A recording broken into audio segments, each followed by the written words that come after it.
Although I no longer believe in Islam, I am of course aware that there are many different interpretations.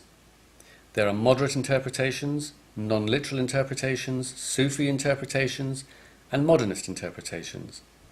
In fact, there are innumerable personal interpretations that vary from Muslim to Muslim. It has, however, become the fashion for far-right nationalists, Christian fundamentalists, and other bigoted groups to insist that true Islam is the Islam of the extremists and the fanatics and the terrorists, and to equate Islam with fascism. They want to convince everyone, including Muslims themselves, that moderate forms of Islam are wrong, and that Muslims who appear moderate are either ignorant or practicing taqiyya, hiding their true intentions. It's funny, but I rarely heard that word during all the years I was a Muslim, yet since reading the rants of these bigots, one would think it was a fundamental pillar of the faith. The reason these extreme bigots do this is because they need to justify their war on Islam. When they insist that Islam is a fascist ideology and that all true Muslims are Nazis, they are trying to force people to agree that Islam must be destroyed and Muslims wiped out. Sadly, they have already managed to convince some far-right racists who were just itching for an excuse to justify violence against innocent Muslim immigrants. However, these people are wrong.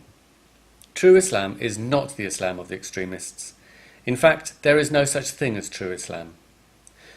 Of course, every group within Islam will claim that they follow true Islam and that the other groups are wrong, but the fact is that Islam is made up of many traditions, mystical traditions as well as literalist, moderate traditions as well as hardline.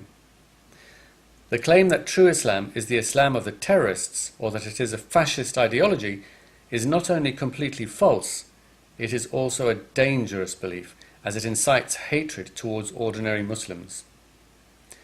I applaud the fact that Maryam Namazi, head of the Council of Ex-Muslims, is at pains to make the distinction between the Islam of the ordinary and peaceful Muslim and the political Islam of the Islamists. It is this harsh and brutal version of Islam that seeks to impose itself on the world that needs to be confronted, not the Islam of the vast majority of peaceful and moderate Muslims. It is extremism that is the enemy, and extremism can use many pretexts.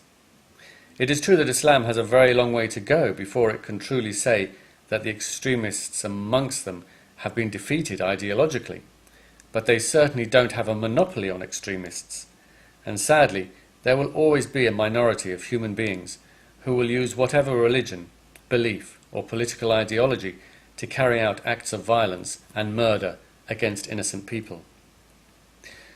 I know some will argue that Islam is unique because it is particularly resistant to change and reinterpretation. I agree that reinterpreting God's eternal word poses a unique difficulty for Muslims, but it is certainly not impossible. And we shouldn't forget that man has an amazing capacity for believing the absurd and for selective vision. I was reminded of this when I heard the Pope linking Islam and violence and then saying that violence is incompatible with the nature of God. I can only think that the Pope hasn't read the Bible, because anyone who has cannot come to any other conclusion other than violence is an intrinsic part of the nature of God. But actually, I take my hat off to the Christians, because they have indeed moved so far away from the teachings of the Middle Ages that you could almost say it's a different religion.